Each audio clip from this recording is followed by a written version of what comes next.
नमस्कार, मैं जय सोनी और आप देख रहे हैं राष्ट्रीय समाचार। आज हम इस क्राइम शो के जरिए आपको आगाह कर रहे हैं और हम आपसे बताना चाहते हैं कि गुनहगार कितना भी शातिर क्यों ना हो, आखिरकार एक बार पुलिस के हत्थे जरूर चढ़ता है और जब वो पुलिस के हत्थे चढ़ता है तो वो पहुंच जाता है अपने असली अंजाम तक। आज के हमारे इस कार्यक्रम में सबसे पहले बात करते हैं फतेहपुर से। फतेहपुर से एक बड़ी ही सनसनीखेज खबर सामने आ रही है। जिला सदर कोतवाली क्षेत्र में बुधवार को दिन दहाड़े एक उद्योगपति की बेरहमी से हत्या कर दी गई। घटना महर्षि विद्यालय मंदिर के पास हुई, जहां अज्ञात हमलावरों ने जयराज मानसिंह की गला काटकर निर्मम हत्या कर दी। इस जघन्य वारदात के बाद पूरे इलाके में अफरा तफरी मच गई और स्थानीय लोग अभी भी भय और दहशत के मारे थर थर कांप रहे हैं। देखिए ये हमारी खास रिपोर्ट।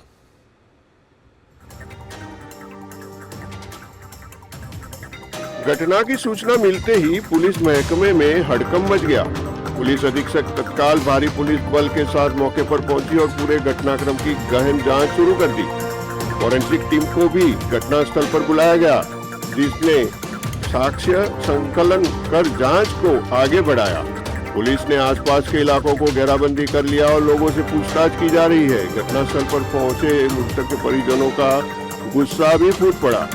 मीडिया कैमरे देखकर परिजन आक्रोशित हो गए। परिजनों ने बताया कि जयराज मानसिंह अंकित नामक युवक के साथ अपनी जमीन पर गए थे। कुछ देर बाद अंकित ने करीब 4:30 बजे परिजनों को उनके लापता होने की सूचना दी। इसके बाद परिजन तलाश करते हुए खेतों की ओर गए, जहां सुनसान सरसों के खेत में जयराज मानसिंह का गला काट कर शव मिला। पुलिस अधीक्षक ने बताया कि हत्या के पीछे के कारणों का अभी स्पष्ट पता नहीं चल सका है। संदिग्ध अंकित की तलाश की जा रही है और उसे हिरासत में लेकर पूछताछ के बाद ही पूरे मामले का खुलासा किया जाएगा। फिलहाल पुलिस अभी पहलुओं को ध्यान में रखते हुए जांच में जुटी हुई है। देखिए, ये जो मृतक हैं जयराम मानसिंह हैं, जिनकी एज करीब 68 साल है। ये बुलेट चौराहे के पास इनका आवास है, जहाँ पर ये एक अपनी पत्नी और इनकी एकमात्र बेटी है उसके साथ रहते हैं और घर में जो है कुछ नौकर रहते हैं। ये बताया गया कि करीब 4:30 बजे एक व्यक्ति जो है इनको जो इनका महर्षि विद्या मंदिर के पास है, करीब काफ़ी जो है लैंड है और उसके सटे हुए बाग हैं, वहाँ पर यहाँ लेके आया था इनको। और फिर उसी व्यक्ति द्वारा घर वालों को सूचित किया गया कि इनसे संपर्क नहीं हो पा रहा है।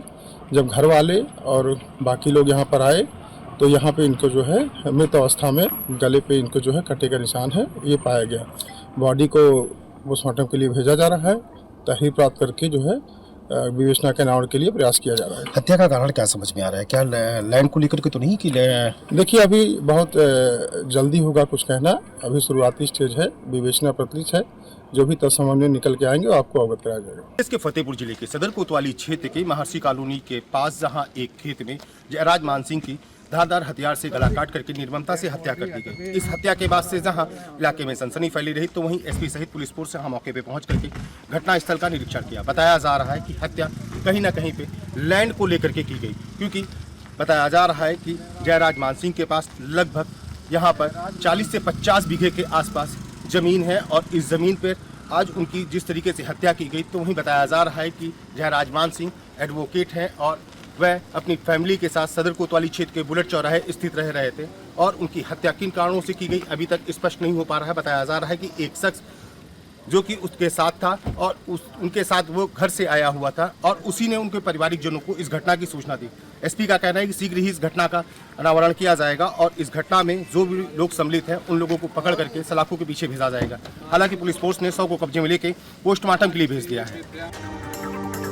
फतेहपुर जिले में जयराज मानसिंह हत्याकांड के बाद आज अधिवक्ताओं ने कचहरी रोड पर जोरदार प्रदर्शन किया। अधिवक्ताओं ने पुलिस अधीक्षक पर गंभीर आरोप लगाते हुए कहा कि पैसा लेकर हत्या करवाने जैसी घटनाओं को अनदेखा किया जा रहा है। प्रदर्शनकारियों ने दिन दहाड़े हो रही हत्याओं और पुलिस की शिथिलता पर सवाल उठाए। अधिवक्ता ने बताया कि जयराज मान सिंह सीनियर अधिवक्ता के साथ जनपद की जमींदार फैमिली से जुड़े थे। उन्होंने दोषियों के गिरफ्तारी और मामले की निष्पक्ष जांच की तत्काल मांग की है। साथ ही हत्या की संभावनाओं को लेकर हैंड डीलिंग की आशंका भी जताई जा रही है। प्रदर्शनकारियों ने मामले की गंभीरता को लेकर कलेक्ट्रेट तक अपनी आवाज पहुंचाई। प्रदर्शन शांतिपूर्ण ढंग से समाप्त हुआ, लेकिन पूरे इलाके में तनाव का माहौल बना हुआ है और पुलिस ने अतिरिक्त सुरक्षा बल तैनात कर दिया है। हमारे सीनियर अधिवक्ता साथी जयराज मान सिंह जी की जिस तरह से हत्या की गई है दिन दहाड़े, इससे स्पष्ट है और कि जिले का पुलिस प्रशासन कितना नपुंसक है। यहाँ का पुलिस अधीक्षक इतना बड़ा बेईमान है कि पैसा लेके हत्याएं करा रहा है, लोगों को जेल भिजवा रहा है और कोई भी लॉ एंड ऑर्डर यहाँ पर नहीं है। इसके लिए जिस तरह से हमारे बार की एक क्षति हुई है, एक सीनियर अधिवक्ता की जिस तरह से हत्या की गई है, लॉ एंड ऑर्डर के खिलाफ एसपी और पुलिस अधीक्षक और जिला अधिकारी के खिलाफ, पुलिस प्रशासन के खिलाफ जिस तरह से पूरा अधिवक्ता साथी आंदोलित है और हम लोग आर पार की आज लड़ाई लड़ने जा रहे हैं। यदि 24 घंटे के अंदर गिरफ्तारी हत्यारों की नहीं हो रही है तो ईंट से ईंट बजाने का काम अधिवक्ता साथी करेंगे। मेन मुलजिमों की गिरफ्तारी नहीं हो रही तो पुलिस प्रशासन ईंट से ईंट बजाती है। तो जैसा कि आपने देखा, एक अधिवक्ता और जमींदार की हत्या हो जाती है। अगली खबर महाराष्ट्र के नागपुर से है, जहां पर जरीपट्टा पुलिस थाना अंतर्गत दर्ज पॉस्को मामले में गिरफ्तार आरोपी ने जेल में फांसी लगाकर आत्महत्या कर ली है। घटना की जान होते ही मृतक के घर वाले जो है आरोपी की पहचान नरेंद्र भाटिया रूप में की है, जिसकी उम्र 19 वर्ष बताई जा रही है। पुलिस से प्राप्त जानकारी के अनुसार जरीपटका पुलिस ने आरोपियों को प्रयागराज से गिरफ्तार कर नागपुर लाया गया था, जहां उसे न्यायिक हिरासत में रखा गया था। बीती रात आरोपी ने जेल परिसर में दुपट्टे की मदद से फांसी लगाकर आत्महत्या कर ली। पुलिस अधिकारियों ने बताया कि प्राथमिक दृष्टि से यह आत्महत्या का मामला प्रतीत हो रहा है। हालांकि घटना की गंभीरता को देखते हुए सभी पहलुओं से जांच की जा रही है। सूचना मिलते ही सीआईडी की टीम भी मौके पर पहुंची और मामले की जांच शुरू कर दी है। फिलहाल यह पता लगाया जा रहा है कि आरोपी ने यह कदम किन कारणों के परिस्थितियों में उठाया था। आरोपी की मौत के बाद आगे की कानूनी कार्यवाही जारी है और जरीपटका पुलिस स्टेशन पूरे मामले की बारीकी से जांच करा रही है।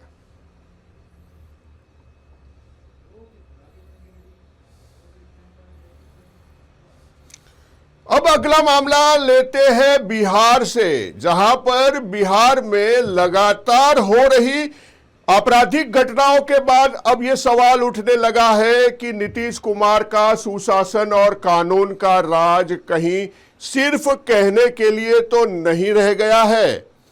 तो वहीं राजधानी सहित पूरे बिहार में बढ़ते अपराध ने विपक्ष को सरकार को घेरने का एक मौका भी दे दिया है। पेश है हमारे सहयोगी एसके राजीव की एक खास रिपोर्ट। बिहार में ऐसा कोई भी जिला नहीं है जहां आपराधिक घटना नहीं हो रही हो। लूटपाट, डकैती, अपहरण से लेकर के हत्या तक लगातार हो रही है। विपक्ष को भी हमला करने का मौका मिल गया है। तेजस्वी ने ट्वीट कर लिखा है कि बिहार में गुंडा राज कायम है। सुशासन बाबू महिलाओं तक को सुरक्षा नहीं दे पा रहे हैं। तो वहीं घटना में नीट की तैयारी कर रही छात्र ने आत्महत्या करने पर पटना में ही औरंगाबाद की एक छात्रा की मौत को लेकर के राजद नीतीश के सुशासन पर सवाल खड़े करता है। कौन कहता है कि नीतीश जी महिलाओं को आगे बढ़ाने की बात करते हैं? जितना महिलाओं को अपमानित नीतीश जी ने स्वयं अपने किया है उतना किसी ने नहीं किया। और नीतीश जी ने विधानसभा विधान परिषद में जिस तरह से बायोलॉजी और जिस तरह से महिलाओं को अपमानित किया वो स्पष्ट रूप से दिखा। और 10,000 रुपया महिलाओं के खाते में देने वाली जो सरकार है उसने सबसे अधिक महिलाओं के आंखों में आंसू भी चुनाव परिणाम के बाद दिया। उन महिलाओं से पूछिए, वो आंखों में आंसू लेकर के कहती है कि 10,000 रुपया हमको इसीलिए दिया गया था कि हमारे आशियाने को उजाड़ दिया जाएगा। और उन लोगों के आशियाने उजाड़े गए जो गरीब, शोषित, वंचित वर्ग की है। और सबसे बड़ी बात यह है कि ये लोग कहते हैं बेटी बचाओ बेटी पढ़ाओ, लेकिन जिस तरह का कार्य हो रहा है पटना में, बिहार भर में, उससे तो लगता है कि न बेटी बचेगी न बेटी पढ़ेगी। क्योंकि बेटियों के साथ, वो भी जो बिहार का भविष्य बनना चाहती है, अपना भविष्य बनाना चाहती है, परिवार का भविष्य बनाना चाहती है, और महिलाओं को जो स्वावलंबी बनाने के प्रति सरकार की सोच है, उस सोच को अपने हिसाब से वो आगे बढ़ाना चाहती है, तो इनके जो संरक्षण में इस तरह के लोग हैं जो अत्याचार, यौनाचार, व्यभिचार, बलात्कार की घटनाएं करते हैं, उनको बचाने का प्रयास शासन और प्रशासन की ओर से किया जा रहा है। बिहार में NDA 1 में जब नीतीश कुमार के नेतृत्व में 20 नवंबर को सरकार बनी, उस समय सुशासन और कानून का राज कायम करने की बात PM मोदी के समक्ष नीतीश ने गांधी मैदान से जनता को कही थी। इसी को लेकर के गृह विभाग भाजपा के सम्राट को दिया भी गया, लेकिन फिर भी अपराध पर सरकार नियंत्रण नहीं कर पा रही है। 2025 के नवंबर से लेकर अभी तक पिछले 2 महीने में बिहार में 1 दर्जन से ज्यादा बलात्कार की घटनाएं दर्ज हुई है, तो वहीं 60 से ज्यादा हत्या के मामले दर्ज हुए हैं। और 20 जनवरी को तो बेगूसराय में एक ही दिन में सिर्फ 3 हत्याएं हो गई। लेकिन जनता दल यू को भाजपा ऐसा नहीं मानती और उसे राजद पर राजनीति करने का आरोप लगा रही है।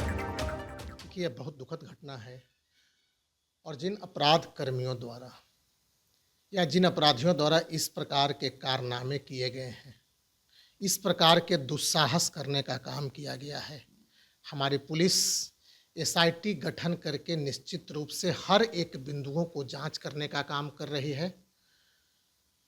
और आपको बड़ी जिम्मेदारी के साथ मैं बता देना चाहता हूं, निश्चित रूप से कार्रवाई होगी। कोई भी अपराधी, कोई भी दुस्साहसी व्यक्ति जिन्होंने इस कुकृत्य घटना को अंजाम देने का काम किया है, वह हमारी बिहार की बेटी है और उस बेटी के साथ किसी भी प्रकार का अन्याय हमारी सरकार नहीं होने देगी। हमारी सरकार न किसी को फंसाने का काम करती है, न किसी को बचाने का काम करती है। बिहार के उप मुख्यमंत्री सह गृह मंत्री सम्राट चौधरी जी, हमारी पार्टी के सभी वरिष्ठ नेतागण, आदरणीय उप मुख्यमंत्री विजय सिन्हा जी, बिहार के मुख्यमंत्री जी, सभी इस मामले में संवेदनशील हैं और प्रतिदिन इस पर SIT का जांच का दायरा बढ़ाया जा रहा है। फिलहाल बिहार में अपराध का ग्राफ तेजी से बढ़ रहा है और जिस तरीके से सरकार मामलों को लीपापोती करने में जुटी है, उससे आने वाले दिनों में नीतीश सहित NDA की मुश्किलें बढ़ सकती है, क्योंकि ये पब्लिक है, वो सत्ता देना भी जानती है और सत्ता से बाहर करना भी। बिहार में नई सरकार के गठन होने के बाद से लगातार अपराध में इजाफा हो रहा है। दरअसल में 20 नवंबर को नीतीश कुमार ने पटना के ऐतिहासिक गांधी मैदान में ओथ लिया था और बिहार के गृह मंत्री सम्राट चौधरी ने यह कहा था कि बिहार में अब अपराधियों को बर्दाश्त नहीं किया जाएगा, यानी अपराध के मामले पर 0 टॉलरेंस की नीति अपनाई जाएगी। लेकिन पिछले 2 महीने में आपको जानकर ये हैरानी होगी कि बिहार में लगभग 50 से ज़्यादा हत्याएं हो चुकी हैं। वहीं अगर अन्य अपराध की बात करें तो उसमें भी ज़बरदस्त इजाफा हुआ है और हद तो तब हो गई जब पटना में नीट की तैयारी कर रही एक छात्रा के साथ हॉस्टल में दुष्कर्म कर उसकी हत्या कर दी गई और पुलिस मौन साधे रही। तो यहाँ सबसे बड़ा सवाल यह है कि क्या सम्राट चौधरी के दावे और वादे महज वादे हैं, और वादे हैं तो फिर वादों का क्या। पटना से कैमरा पर्सन विकास के साथ इसके राजीव, राष्ट्रीय समाचार। तो जैसा कि आपने देखा, बिहार में अपराधी बेलगाम होते जा रहे हैं और सरकार के जो दावे थे वो दावे कहीं ना कहीं झूठे साबित हो रहे हैं। सरकार जब गठन हुआ उसी टाइम सम्राट चौधरी ये दावा कर रहे थे कि अपराधियों के खिलाफ जीरो टॉलरेंस की नीति अपनाई जाएगी, और पहले ही दिन अपराधी का एनकाउंटर करके उन्होंने ऐसे संकेत भी दिए थे, लेकिन फिर भी अपराधी बेखौफ होके अपराधी वारदातों का अंजाम दे रहे हैं। हमारे साथ बिहार की इसी अपराधियों का जो नेटवर्क है उसी के ऊपर पूरा बात करने के लिए हमारे सहयोगी और बिहार के हेड एसके राजीव जुड़ रहे हैं। हम उन्हीं से सीधी बात करते हैं, बिहार की स्थितियों के बारे में जानने की कोशिश करते हैं। राजीव जी, जिस तरह से हमने ये रिपोर्ट में भी देखा कि 60 से अधिक हत्या का मामला 2 महीने में आया है, बहुत बड़ा आंकड़ा होता है कि एक राज्य के अंदर इतनी ज्यादा जो वारदातें हैं वो होती है और सरकार फिर भी सब कुछ सलामत होने के दावे करती हो। नहीं, देखिए, दरअसल में जय जी 20 नवंबर को आपको याद होगा कि हम लोग उस दिन लाइव पर जुड़े भी थे। देश के प्रधानमंत्री आए थे पटना, और पटना के ऐतिहासिक गांधी मैदान में ओथ सेरेमनी हुआ था इस नई सरकार का, और उसके तत्काल बाद यानी कि 26 तारीख को सम्राट चौधरी जो है वो उनको गृह मंत्री का पदभार दिया जाता है। और सम्राट चौधरी गृह मंत्री बनते ही उन्होंने एक प्रेस कॉन्फ्रेंस किया था पटना में, और यह कहा था कि बिहार में अब अपराधियों की खैर नहीं है, और जो भी अपराध कर रहे हैं अपराधी वो अब सुधर जाए, नहीं तो फिर उनको सुधार दिया जाएगा। लगातार पुलिस मुख्यालय में डीजीपी के साथ उनकी बैठक होती है और पुलिस के अधिकारी मौजूद रहते हैं, और बिहार की जनता को भी यह लगने लगता है कि बिहार में अब वो बेखौफ होकर के घूम सकेंगे और अपराधी जो है वो अब बिल में छिप जाएंगे। लेकिन उसका ठीक उल्टा हुआ, और आप देखिए कि पिछले 2 महीने में बिहार में मतलब लगभग 60 के करीब हत्याएं हो चुकी हैं। और हत्याओं के अलावे आप अगर देखिए कि राजधानी पटना, जहां मुख्यमंत्री से लेकर के तमाम अमला मौजूद रहता है, हम लोग भी पटना में रहते हैं, तमाम मीडिया यहाँ मौजूद है, यहाँ पर नीट की एक छात्रा की अचानक से मौत हो जाती है। वो लड़की जहानाबाद की रहने वाली है, पटना के एक हॉस्टल में वो विधिवत नीट की तैयारी कर रही थी। और पटना में कई ऐसे हॉस्टल हैं लड़कियों की जहाँ पर कि छात्राएं जो है वो तैयारी करती है अपने कंपटीशन की, बिहार के सुदूर ग्रामीण इलाकों से आकर के। अचानक उस लड़की की जो मौत होती है तो वो एक प्रभात हॉस्पिटल है, वहाँ पर उसको ले जाया जाता है, और बाद में जब परिजन यहाँ आते हैं उसके शव को लेकर के सड़क पर हंगामा करते हैं, तो यही सम्राट की पुलिस जो है उन पर लाठियां चलाती है।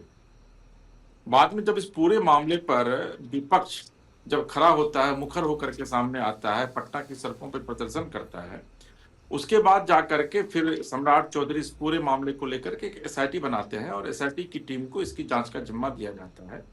और फिलहाल अभी एसआईटी की टीम जो है वो जांच कर रही है, और अभी थोड़ी देर पहले जो एक अपडेट आया है उसके मुताबिक एसआईटी की टीम जो है वो जहानाबाद भी गई थी, लड़की के घर पर जाकर के वहां पर भी वो परिजनों से मिली है। और उसमें एक जो खबर सामने आई है कि लड़की जो है वो नींद की दवा खा करके सोती थी। एक बड़ा सवाल है जय जी, कि 18 साल 17 साल की एक लड़की जो नीट की तैयारी कर रही है, वो आखिर दवा खा करके उसको सोने की आवश्यकता क्यों पड़ती थी। और अब ये आपको भी पता है कि नींद की दवा खाने की दवा जो है वो कोई भी मेडिकल स्टोर ऐसे नहीं दे देता है जब तक कि डॉक्टर की प्रेस्क्रिप्शन पर वो लिखा नहीं जाता है। तो एसआईटी तमाम मामलों की जांच कर रही है। दूसरी वजह यह है कि कहा यह जा रहा है कि लड़की के चेहरे पर, शरीर पर जो है वो कई जख्म थे, 10-12 जगहों पर जख्म थे। कहा यह भी जा रहा है कि अत्यधिक ब्लीडिंग की वजह से जो है उस लड़की की मौत हुई थी। हालांकि क्या कुछ फैक्ट है इसकी पुष्टि तो हम नहीं करेंगे, लेकिन एसआईटी जो है पूरे मामले की जांच कर रही है। बिल्कुल राजीव जी एसआईटी तो जांच करती रहेगी, ये एक मामले की जांच करेगी, लेकिन यहां पर हम जो बात कर रहे हैं लगातार बढ़ते क्राइम ग्राफ्ट की बात कर रहे हैं। पूरे राज्य में अलग अलग जिले में कोई ऐसा जिला बाकी नहीं है जहां पर क्राइम रेट बढ़ा नहीं है, चाहे फिरौती हो, एक्सटॉर्शन हो, रेप हो, जो है किडनैपिंग हो, तमाम तरह के जो मामले हैं वो सामने आते रहते हैं। जिस प्रकार से दावा किया गया था इलेक्शन के दौरान, वादे किए गए थे, और उसके बाद में जिस प्रकार से बड़ी बड़ी बातें और जो प्रेस कॉन्फ्रेंस करके दावे किए गए थे, वो दावे कहीं पर भी नजर नहीं आ रहे हैं।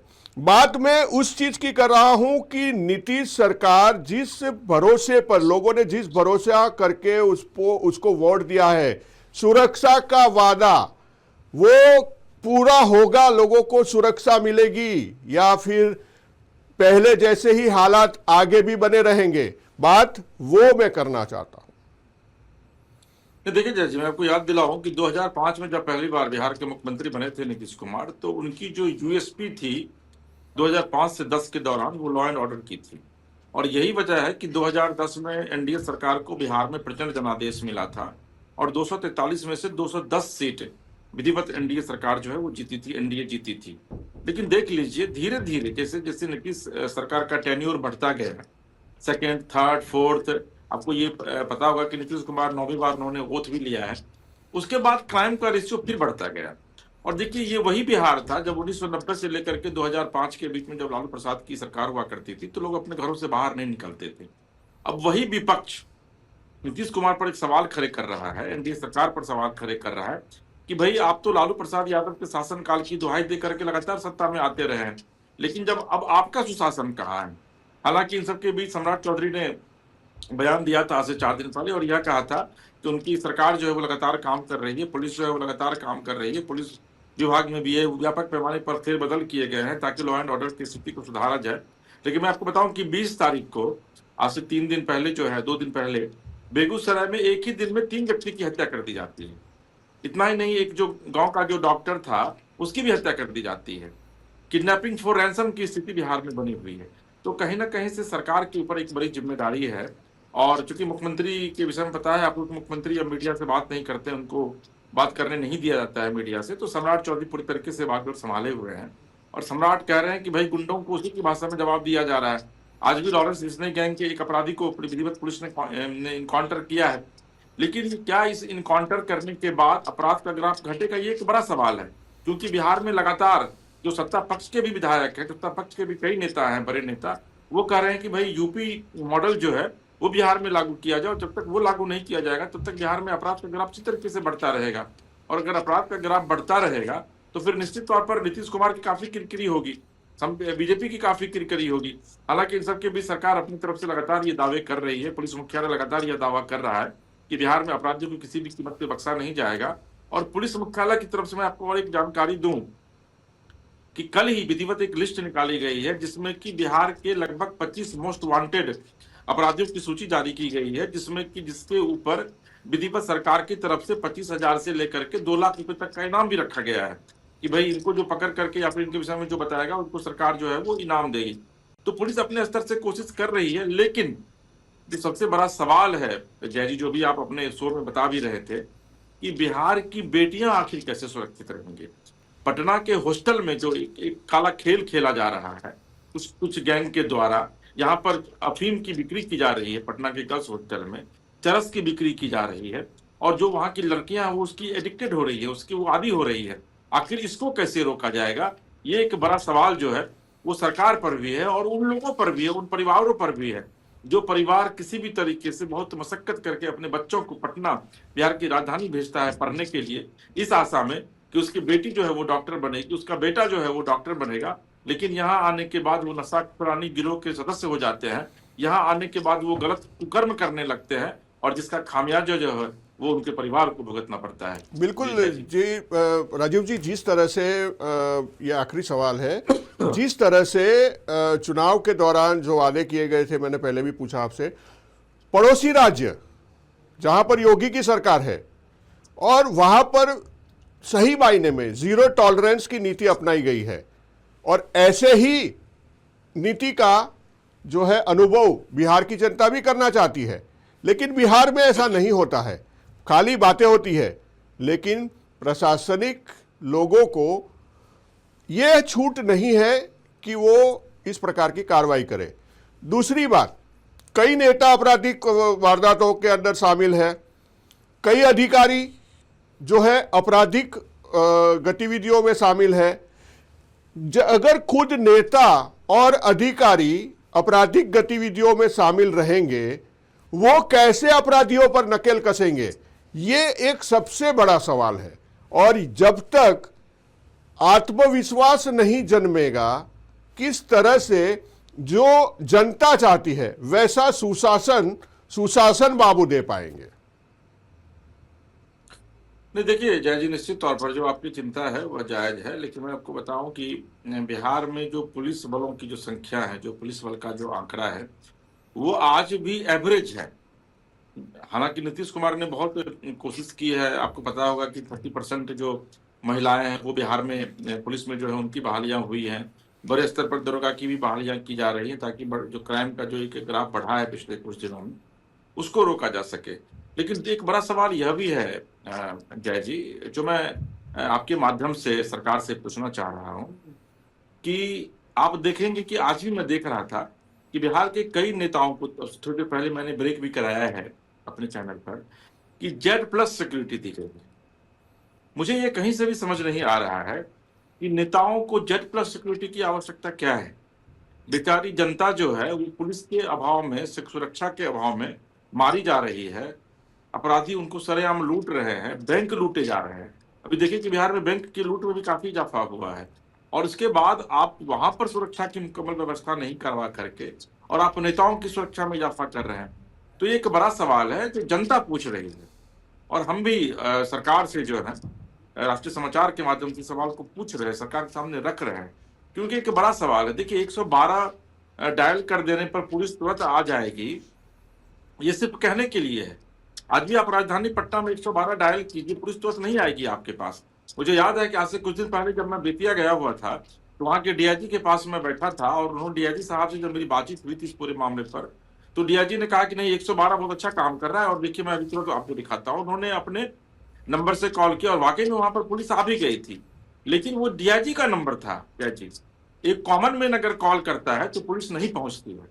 एक कॉमन मैन अगर पुलिस के पास जाता है आज भी थाने में, क्योंकि नीतीश कुमार ये बात कहते हैं कि भाई सुशासन की सरकार है, एकदम 0 टॉलरेंस की नीति है, आज भी उस व्यक्ति को थाने में बैठने के लिए नहीं दिया जाता है।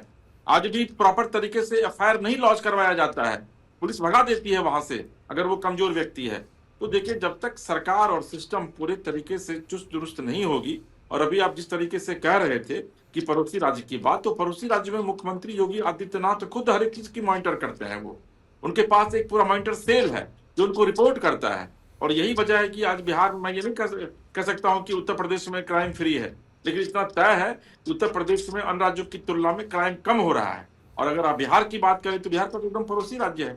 यहाँ पटना से लगभग आप बिहार के मुकाबले, राजीव जी मैं आपसे कहना चाहूंगा कि बिहार के मुकाबले देखा गया है कि उत्तर प्रदेश में अगर कोई क्राइम होता है या कोई हिट क्राइम होता है, खास करके बच्चियों के खिलाफ कोई क्राइम होता है, तो पुलिस तुरंत एक्शन लेती है। ना एक्शन लेती है, सीधे पैरों में गोली मारती है। पैरों में गोली मारकर लंगड़ा ब्रिगेड वहां पर खड़ी की जा रही है। अपराधियों को खाली पकड़ा नहीं जाता है, गोली मार दी जाती है ताकि दोबारा वो अपराध करके भागने की कोशिश ही ना करे। तो ऐसी नीति जब तक, सख्त नीति अपनाया नहीं जाएगी, ये जो सिलसिला है बिहार में क्राइम कंट्रोल करने का, वो सफल नहीं हो पाएगा। बहुत बहुत धन्यवाद राजीव जी आपका, और हमारे साथ इस शो में जुड़ने के लिए और जानकारी देने के लिए। तो जैसे कि आपने देखा, देश के अलग अलग राज्यों में आपराधिक गतिविधियां बढ़ रही है, लेकिन ये कतई नहीं समझना चाहिए कि कानून अपना काम नहीं कर रहा है। कानून अपना काम जरूर कर रहा है, और अपराधी कितना भी शातिर क्यों ना हो, एक ना एक दिन वो पुलिस के शिकंजे में आता ही है। तो अपराधी कोई भी हो, बचना नहीं चाहिए। यही सोच के साथ हम आपसे विदा लेते हैं, और फिर से आपसे कह रहे हैं कि सुरक्षित रहना है तो अपनी सुरक्षा खुद कीजिए। पुलिस के या सरकार के भरोसे मत रहिए। नमस्कार।